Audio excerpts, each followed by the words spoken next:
To begin our presentation, I'd like to welcome all of you to the ISO 9001-2015 Preparing for a Successful Transition webinar. My name is Joseph Krolikowski and I am PJR's Technical Director. A couple of things for everyone to bear in mind. First of all of our participants are on mute. However, we are going to be definitely taking questions. Please use the question portion of the dashboard to type in your questions. We will get to these at the end of the presentation, and we will definitely have time for as many questions as you might have. Let's go over our topics for today. We're going to be reviewing, first of all, where the standards come from, a little bit of a history on that. We're going to discuss why the standards are changing and what the purpose is of the changes. We're going to review our timeline for transition. We're going to go a little bit in depth on the key changes. We're going to address what I'm sure is a very pressing question for many of you. That is, do you have to overhaul your current system? And then finally, as I said, we will be covering any questions that you might have. So let's begin with where the standards come from. The ISO stands for the International Organization for Standardization. And the ISO itself is a collective that's made up of numerous international members. And the ISO assigns each standard to what's referred to as a technical committee, or TC. TC 176 is the technical committee that was assigned many years ago to ISO 9001. TC 176 includes members from each of the major industrialized nations, and the U.S. representatives on TC 176 are taken from the American National Standards Institute, or ANSI. Let's review a little bit about why the standard is changing.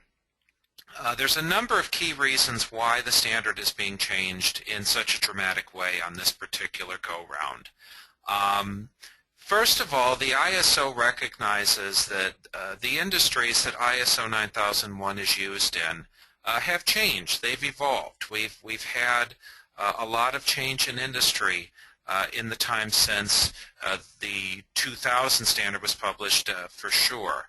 And the idea is that the industries are going to continue to evolve, and the ISO standard needs to keep up with the times and be as effective and as usable for the industries it serves as possible. Obviously, the ISO would like to see the 9001 standard utilized in more sectors, more industries, and have greater impact on the world stage. There has been a targeted effort on this occasion to simplify the language that's used in the standard. They want to see consistent understanding amongst the auditees, amongst the auditors, amongst the certification bodies like Perry-Johnson Registrars. And the largest objective of this particular effort was the desire to improve the cross-compatibility between the standards. Those companies out there, perhaps some of you are with us today, that have more than one certification. The ISO wants to make that process easier and more streamlined, and we're going to get into some of how that's going to be accomplished. Let's talk a little bit now about the timeline for transition. We're getting into kind of the back end of the second phase here. And let's start with a review of where we have come from, what's already passed. In June of 2013, the committee draft was written. And that committee draft was published to a select number of companies and individuals. And it gave way to where we are right now, and that is the Draft International Standard, or DIS. The DIS was published in May of 2014. It is available for purchase through the ISO website.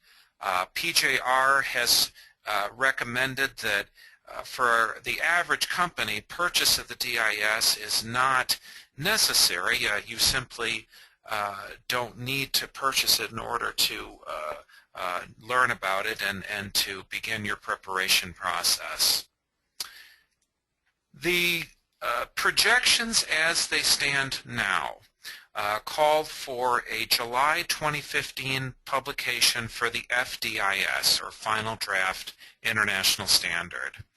And the idea is that that will in very short order give way to the ISO 9001 2015 standard to be published in September.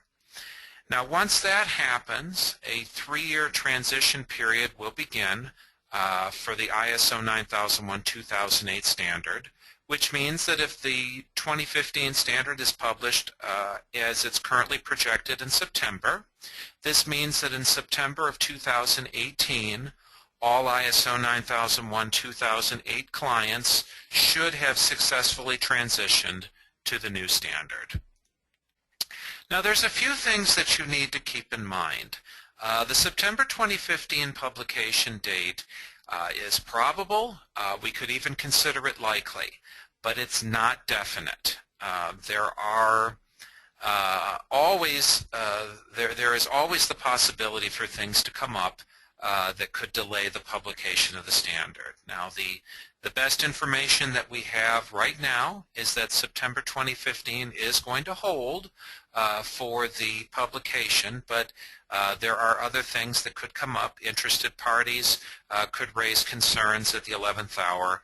There is always that possibility. However, the transition timeline does not take hold until the standard is actually published.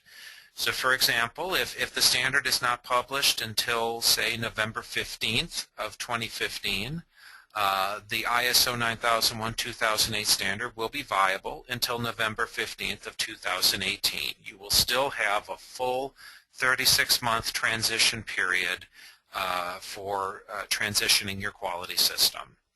Now in terms of audit time and additional audit time for the transition audit process, at the present time we do not know if it's going to be necessary to add additional time. It's entirely possible. That was the case many years ago when companies transitioned from ISO 1994 to ISO 2000. But at the present time, we do not know if there's going to be a need for additional audit time. The September 2018 cutoff likely means that registrars like PJR are going to have to establish some kind of internal cutoff date. And part of the reasoning for this is the time that is needed to process a completed audit. So say, for example, you wish to have your certificate newly issued in August of 2018. You want to transition at that time. For that to happen, ideally we would want the transition audit to take place at least 90 days ahead of that. So that would put the audit sometime in May. Obviously those cases are going to vary from case to case, but the idea is that at some point PJR is going to have to decide when the cutoff is for ISO 9001-2008 audits for a company where we can still give reasonable assurance that a new certificate can be issued without a lapse in the existing certificate that it is replacing.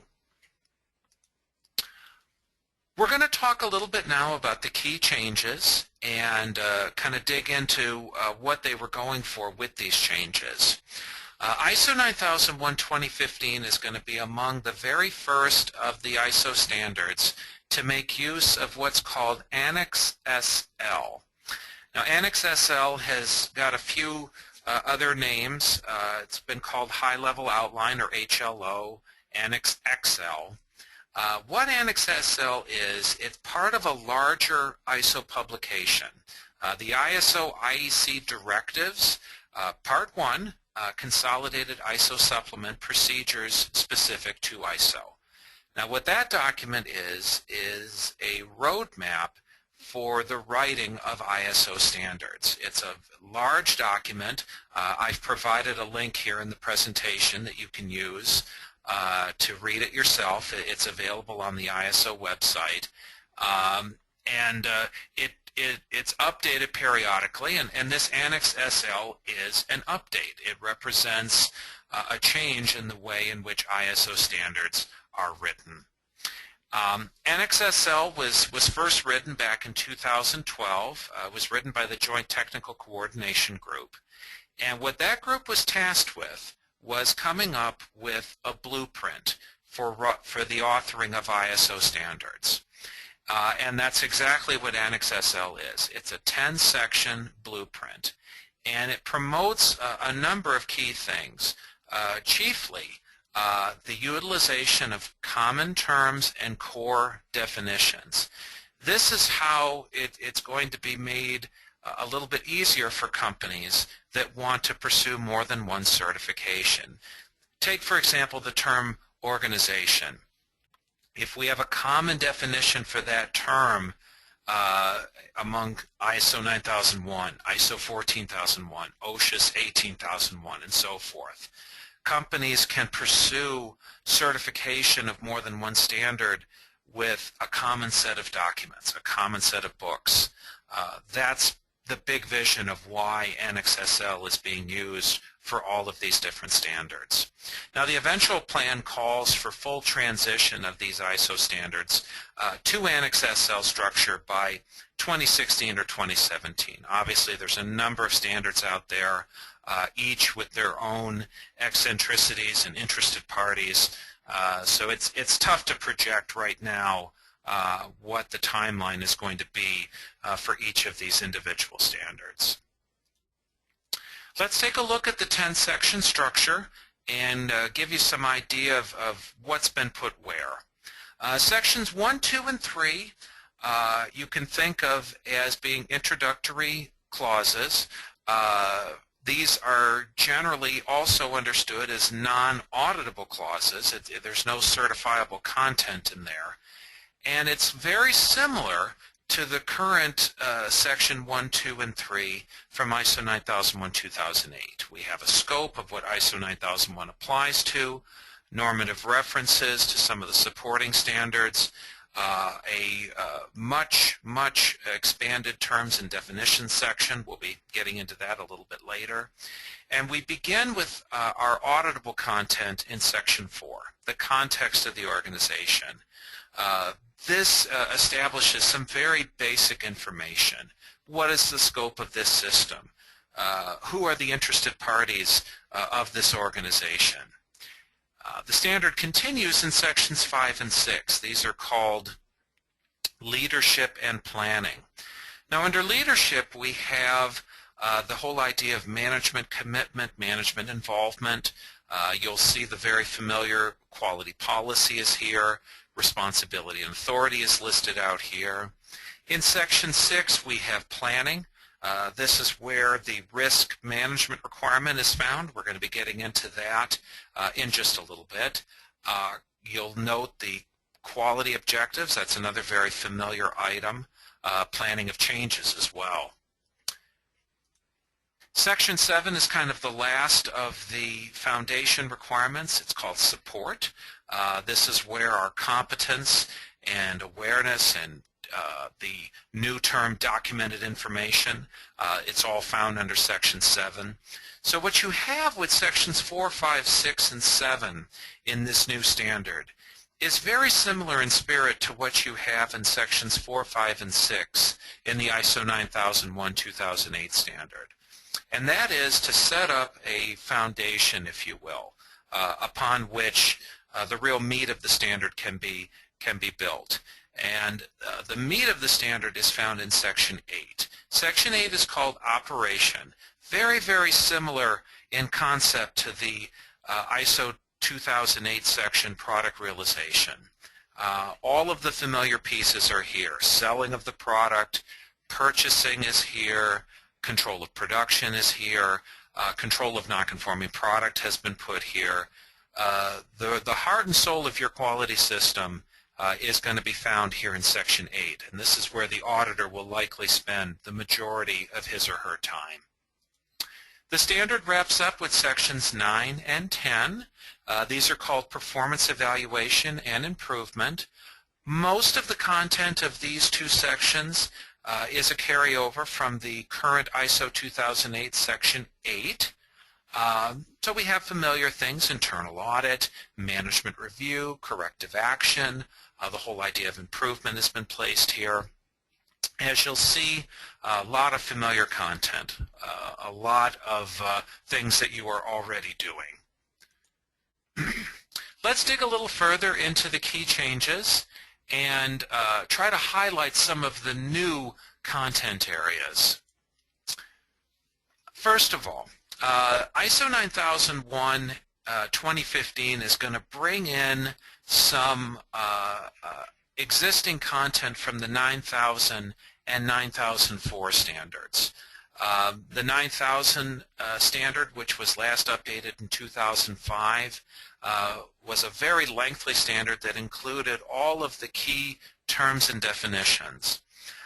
Those have been folded into the 9001 standard. The 9004 standard was the home of the 8 quality management principles. Those have been rolled into the 9001 standard as well. And there's 7 of them now. 2 of the former 8 have been combined. In addition, these 7 quality management principles now each include a sanctioned rationale that's intended to help folks understand why this is considered a principle of quality management. Now, what this has done is it has greatly increased the size of the standard. The DIS is over 50 pages long, but bear in mind, only 17 of those pages are considered auditable or certifiable. Now, as for ISO 9000 and 9004, we know only that they're both going to be updated in the near future. We don't know yet what the planned content is going to be for either of those 2 standards. Let's dig into the risk requirement. I'm sure that for many of you this is probably the most concerning aspect of the update, and you've no doubt got questions. How are we going to approach this? What is going to be expected, etc. So let's kind of cover it a little bit in terms of how it's being viewed. The term risk is used 18 times in the current draft standard. And the identification and management of risk is being viewed as a system-wide strategy. I'm sure some of you on our presentation today have been around long enough that you remember when continual improvement was brand new, back when ISO 2000 was published. The idea at that time was that continual improvement was something that would permeate the entire quality management system. It was not just going to be a set of projects. It was a philosophy that impacted the entire quality system. Risk management is being viewed in much the same light with this new ISO 2015 standard. The whole idea that it's a system-wide strategy. It is something that is going to be utilized to enable us to be well-planned and to avoid issues before they happen. They have emphasized many, many times that a formal risk management process is not going to be specifically required. And I would propose that for a number of companies, you're already going to be doing things that will help you meet the risk management requirement. And we're going to dig into what those strategies are in the next couple slides here. Let's begin with a read-through of the actual clause as it's presently written. Clause 611 of the DIS says the following: when you're planning for the quality management system, the organization shall consider the issues that are referred to in 4.1 and requirements referred to in 4.2. You'll remember that those have to do with context and who the interested parties are, and determine the risks and opportunities that need to be addressed to first give assurance that the system can achieve its results, that you can prevent or reduce undesired effects, and can overall achieve continual improvement. It then continues in 612 and states, the organization shall plan actions to address risks and opportunities, shall plan how to integrate and implement those actions into its system, and shall evaluate the effectiveness of those actions. Actions taken to address risks and opportunities shall be proportionate to the potential impact on the conformity of products or services. So let's think a little bit about what they're talking about here. You need to examine the risks. You need to plan for the risks. For many companies, these are things that you are already doing. Think in terms of production planning. You look at your production schedule, you want to verify that you have the resources available, you have the raw materials available. That's a form of risk management. You think about your preventive action program. As you can see, it borrows very heavily from preventive action. The whole idea of looking at your quality system in such a way as to say, what are the potential issues that we're going to be faced with in one part of our quality system or another? What can we do to avoid these problems? For a lot of you, the risk management process is going to be very heavily rooted in process planning and in preventive action. Two programs that you're absolutely already doing under ISO 9001-2008. Okay, let's go through some additional key changes in the standard. And we're going to look at some terminology changes. The terms procedures, records, and documents have all been eliminated, and they've been replaced with the term documented information. Now the reason for this is the standard is trying to be more inclusive in accepting alternative approaches to these areas. There's a lot of companies out there that have come up with a lot of interesting ways to manage a quality system, to manage the documents within their quality system. There are companies out there that operate their quality system almost entirely out of a computer. And the idea is that these terms, records, documents, procedures, these are antiquated terms. These relate to printed paper and books on shelves. The standard wants to recognize that there are multiple ways to operate a quality system, multiple ways to operate a quality system effectively. So that is why the term documented information has been introduced. All references to product now read products and services. Now this is really more an acknowledgement of what is already in place. Clause 3 of ISO 9001-2008 states that wherever the term product appears, it can also mean service. This is again an example of the standard pushing the idea of ISO 9001 as being applicable to multiple types of businesses, those with and those without a tangible product. Management responsibility has become leadership. This is pushing the idea that management has to lead by example and by involvement, rather than simply directing that activities are performed. Lead by example, lead by involvement. Continual improvement has evolved into a larger section now simply called improvement. The idea here is that continual improvement is not the only aspect of improvement that a company should strive for. You can have reactive changes, you can have reorganizations, you can have breakthroughs. All of these contribute to the overall fabric of improvement just as much as a longer-term continual improvement process. Suppliers are now going to be referred to as external providers. Again, the idea is to accommodate service organizations. There's been an elimination of some interesting required content. ISO 2015 is not going to specifically require a quality manual, procedures manual, or work instructions. Now, a few things to bear in mind about these newly issued requirements. It is going to be theoretically possible to achieve certification without a quality manual, without a procedures manual. But your auditors are still going to be required to verify that your processes are consistent, to verify that your processes are effective. We need to be sure that what you're doing is implemented in such a way that it is effective and consistent. So if a company can do that without procedures, without a quality manual, absolutely that will be accepted in the audit process.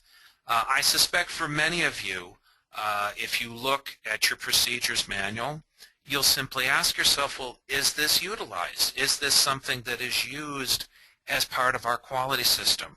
Or do we have other controls in place? And this is where companies are going to have to weigh the value of keeping their procedures, keeping their quality manual in its current state.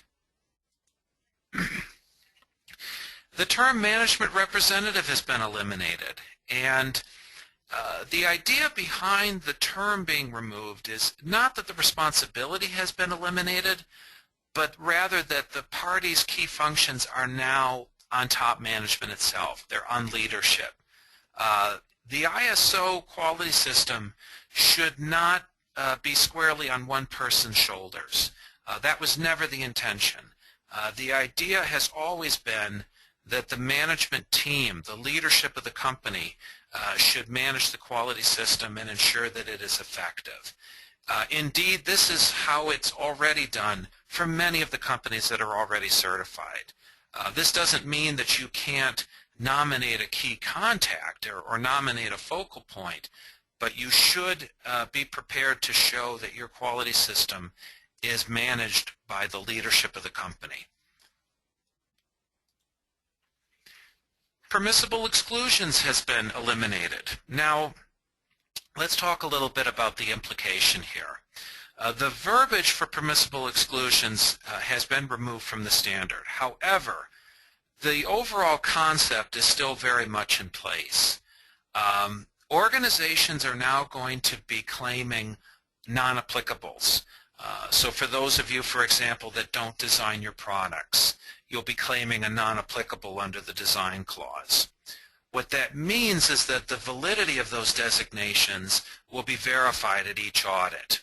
Now in practice, that's actually how it works right now, or how it should work. When an auditor visits a facility, if they're claiming a permissible exclusion, the auditor is required to verify that the permissible exclusion is valid and that things have not changed in the time since the last audit. Let's do a section-by-section review now and ensure that we've identified all of the key new questions that are posed by the 2015 standard. As I mentioned earlier, sections 1, 2, and 3 are not specifically auditable. This is more or less as it was before. In section 4, the context of the organization, the only real new questions that are asked are as follows.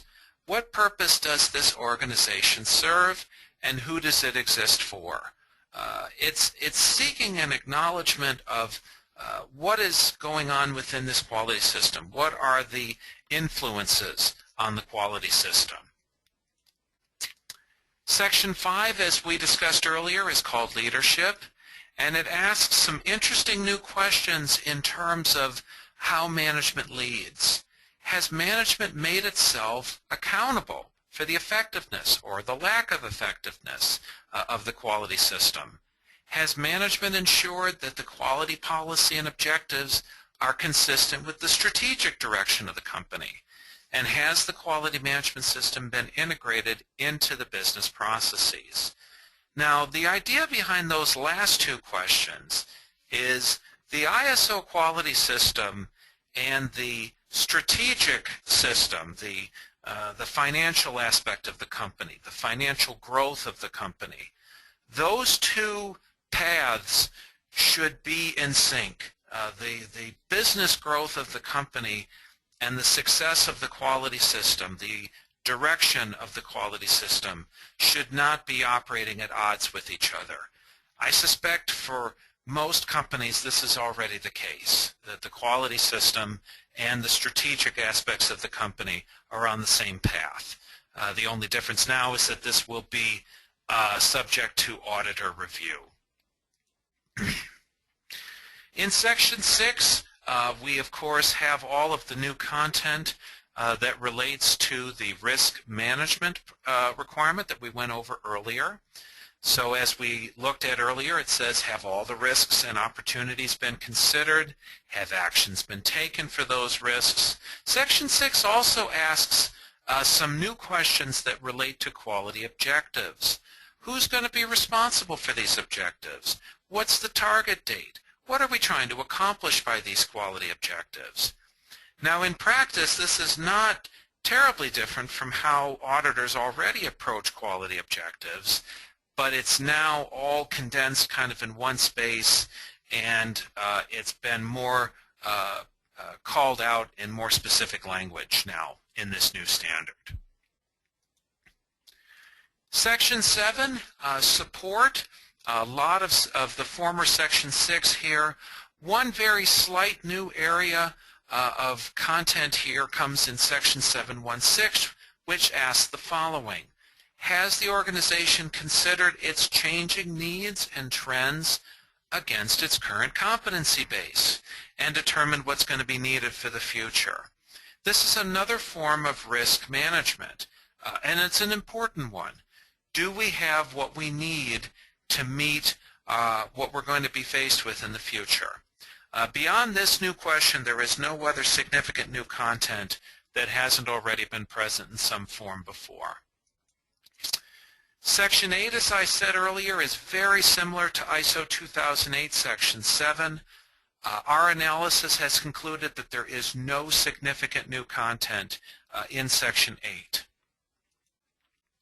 That's also very much the case for Section 9.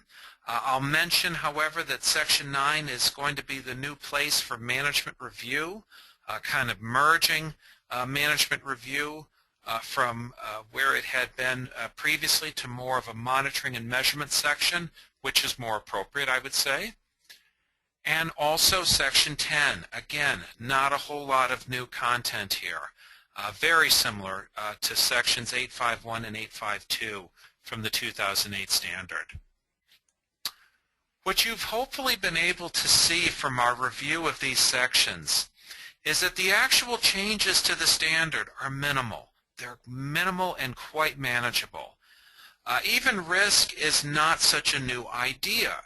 If you consider the fact that preventive action and production planning have been parts of the quality system, parts of ISO 9001 since it was first published. These are, for the most part, minimal, manageable changes. So based on that, you would ask yourself, do we have to overhaul your quality system? Our analysis has concluded absolutely not. You should not have to overhaul your current quality system if it has been effectively implemented against ISO 9001-2008. One of the goals, as I mentioned earlier, of TC 176 was to improve the inclusiveness of the 9001 standard. If you tell over 1 million worldwide registered companies that they have to overhaul their system, that doesn't go a long way towards improving the inclusiveness, I don't think. So what does that mean?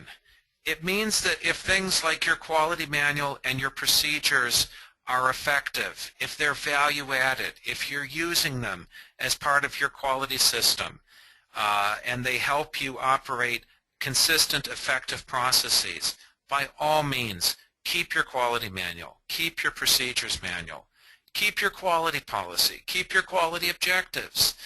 If you have a well-implemented, well-managed, and effective quality system based on these items here, all of these things should be able to be retained more or less unchanged. We're recommending that when the new standard is published, and only when the new standard is officially published, that organizations begin with a careful review of the new standard. Complete your review and identify the gaps that exist within your system. Bearing in mind it's entirely conceivable that there won't be any gaps. Once you've worked up a list of your gaps, we recommend that you lay out a strategy for what you're going to do about those gaps. Make sure that your existing documentation works for you, first and foremost. Make sure that it is absolutely value added to your system and to your processes. Now, if that means that you renumber the titles of your procedure, if that means it works better for you in practice during your ISO 2015 audits, then by all means do so. That will not specifically be required, however. Now, I will mention that for a number of you, within the content of your procedure, let's say, for example, you have a procedure for management review, and you say this procedure has been written to comply with Section 5.6 of ISO 9001-2008. Those types of references will have to be changed, of course. It would read, for example, this procedure has been written to comply with Clause 7.1.6 of ISO 9001-2015. Those types of updates will be necessary, but the procedure's number, the content of the procedure, our analysis has concluded that it should not have to be changed. Obviously, the initial audit that you go through in your transition is going to be hugely important in terms of helping you ensure that your quality system meets all of the updated criteria and that you've completed a successful transition. Your auditor is going to be a valuable resource to you in this transition process. We've had the question come up several times, should we get certified now or wait? Perhaps some of you on the call today are already implementing a quality system, and you've been implementing it to ISO 9001-2008.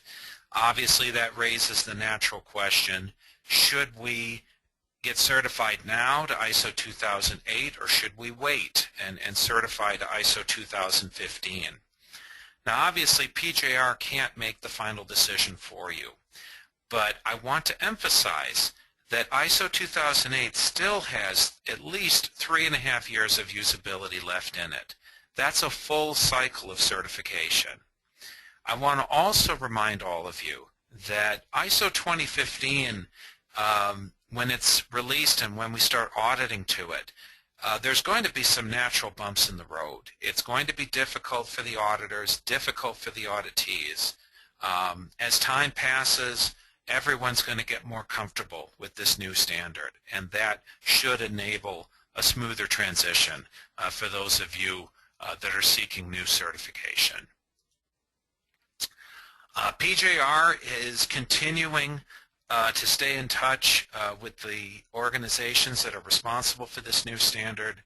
We will definitely provide timely information in the transition process. Bear in mind, as I mentioned earlier, the final published standard is likely going to bear some further revision to ensure that everyone is as satisfied as they possibly can be. We will keep you informed of any developments via our website and through updates to this webinar. I want to thank all of you for your time today and for joining us. I'm going to go ahead and open the questions portal, and I'd be glad to take any questions that anybody might have regarding our presentation today.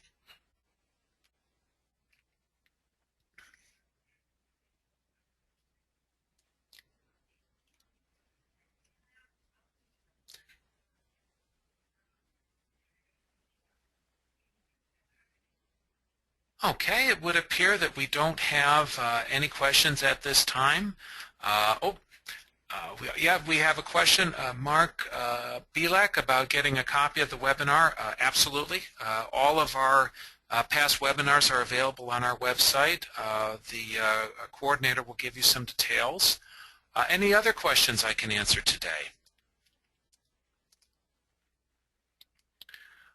Well, while we're waiting here, I'll just very quickly add, we had a question on a recent webinar about transition training, and I thought I'd address that right now. The question was specifically, do we need to provide transition training to our internal auditing staff? And the answer to that is maybe. And let me explain what I mean by that. bear in mind that internal auditing is a competency within your quality system, no different from any other assigned competency.